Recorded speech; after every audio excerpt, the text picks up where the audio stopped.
I suspected my wife was planning a divorce, so I moved my assets. 2 weeks later, she filed, and then backtracked when it backfired. If you had told me years ago that the woman I once trusted more than anyone would someday try to destroy me, I would have laughed in disbelief. But that's how life is. Betrayal never walks in through the front door.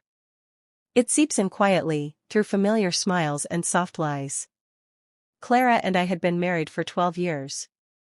We'd built everything together, or so I thought.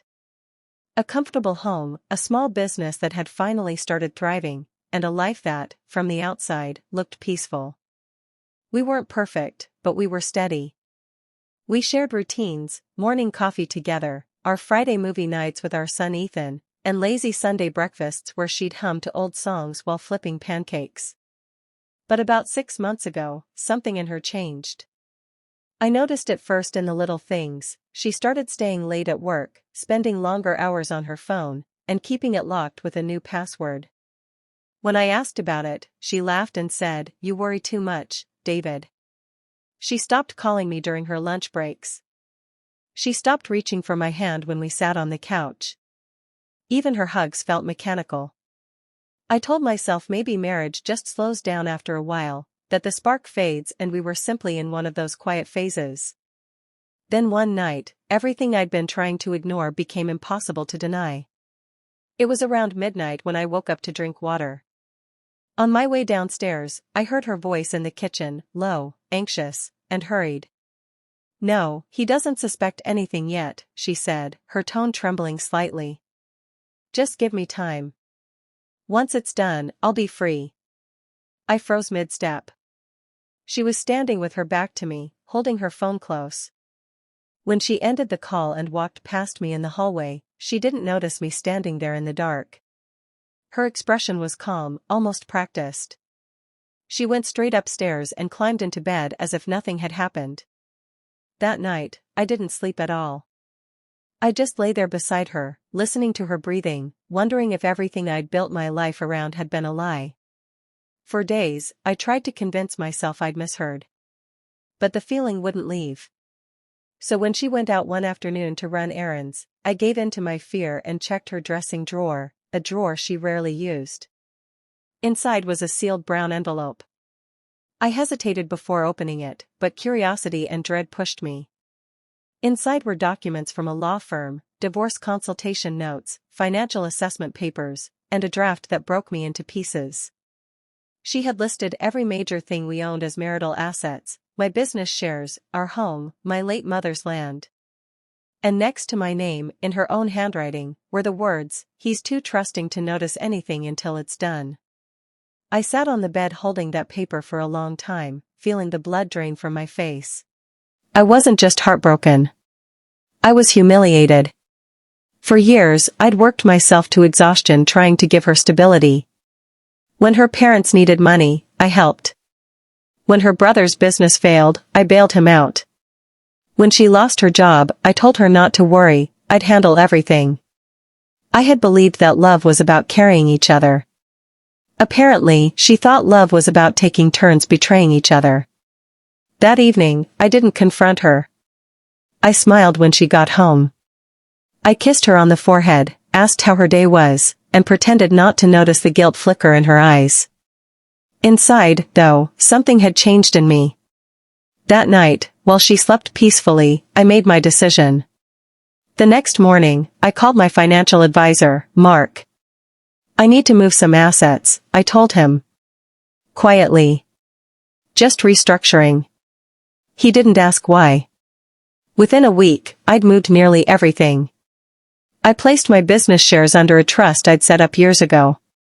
The house title was temporarily transferred to my sister's company's name. All accounts Clara could access were cleared out and replaced with legal protection. It wasn't illegal, just careful. I even made sure Ethan's education fund stayed untouched. When the wall was built, I waited. 2 weeks later, Clara came home early one evening. She walked in with a pale face and trembling hands, clutching a folder. She sat down opposite me at the dining table where we used to share late-night snacks and quiet laughter. "David," she said softly, "I think it's time we talk." I already knew what was coming, but I stayed calm. I've been unhappy for a long time, she said, her voice rehearsed but shaky. I think we've both known it. I want a divorce. For a second, my heart clenched. The pain was real, but I didn't show it. I just looked at her and nodded. If that's what you want, then okay. She blinked, surprised.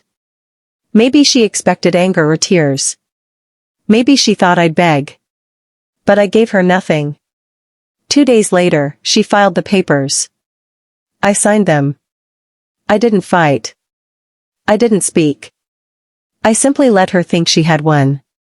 But karma has its own timing. A week after the filing, my lawyer called.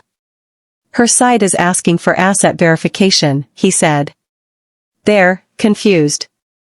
Everything she listed under your name doesn't belong to you anymore. I could almost hear the disbelief in her lawyer's tone when he found out. Clara came storming into my office later that evening, her hair messy, eyes wild with panic. What did you do, David? She screamed. You moved everything. You can't do that, you tricked me. I stood there, calm as ever. No, I said quietly. I just protected myself. Her face turned red. You can't leave me with nothing. You're cruel. I looked at her and finally let the truth spill. You were planning to take everything I've worked for. You lied to me, hid documents, planned this behind my back, and you're calling me cruel? Tears filled her eyes. She slumped into a chair and whispered. Tears filled her eyes. She slumped into a chair and whispered, he said he'd leave his wife for me. He told me we'd start over once it was done. The words hit me like ice. He? She nodded, eyes full of regret. Evan. My ex-colleague.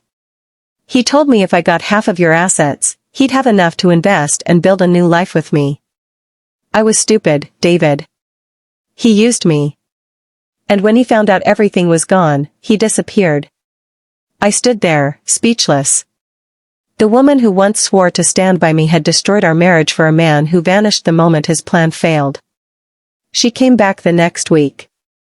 I was helping Ethan with his homework when she knocked on the door. Her voice was soft, pleading. David, please. I told my lawyer to cancel everything. I don't want a divorce anymore. I made a mistake. I looked at her, this broken version of the woman I used to adore, and I felt nothing but exhaustion. You filed once, I said. You can't take that back. Please, she whispered. I don't care about the money anymore. I just want us back. I want our family. But I couldn't. The damage wasn't something time could fix. I had loved her too much once, and she had taken that love for weakness. The divorce went through quietly. She got a small settlement, enough to start fresh, nothing more. I didn't want revenge, I just wanted peace. Ethan stayed with me most of the time, and I made sure never to speak ill of her. He didn't need to grow up hating his mother. He just needed to know he was loved. Sometimes, though, when the house is silent at night and I'm sitting alone in the living room, I think about how everything ended. Not with shouting or betrayal caught red-handed, but with silence, paperwork, and the softest stab in the back. People say love makes you blind, but I think it just makes you patient enough to let someone hurt you slowly, thinking they never will. I learned something, though. When your instincts whisper that something's wrong, listen. Don't let love turn you into a fool.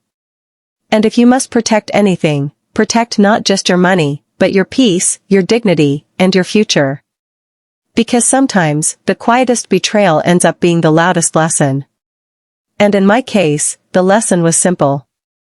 I suspected my wife was planning a divorce, so I moved my assets. 2 weeks later, she filed, and then backtracked when it backfired.